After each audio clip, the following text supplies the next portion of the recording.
Hallo en welkom by hierdie video, waar ons die Salserver Trisatje blok ontleed, 'n kragtige struktuur wat jou help om looptydfoute op 'n netjiese manier te hanteer en jou databasis glad aan die gang te hou, selfs wanneer iets onverwags gebeur.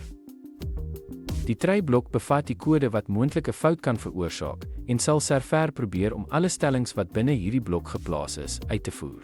Die Katje-blok word slegs uitgevoer as 'n fout in die Tri-blok voorkom, en dit kan gebruik word om foute te log, boodskappe te vertoon, of selfs transaksies terug te rol.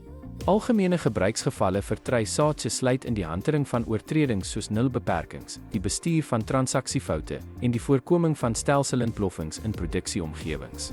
In hierdie Trisatje voorbeeld, probeer die Tri-afdeling 'n riskante handeling, soos om 'n nulwaarde in 'n not nul kolom in te voeg, en die Katje-afdeling reageer deur die foutboodskap te druk. Dankie dat jy gekyk het. Jy het nou gesien hoe die Trisatje blok werk, van die Tri-afdeling wat moontlik riskante kode uitvoer, tot die Katje-afdeling wat foute hanteer, probleme log, en jou stelsel stabiel hou. Maak seker jy gebruik hierdie tegniek in scenario's soos beperkingsoortredings, transaksiefoute en ander uitdagings op produksievlak. Sien jou in die volgende les.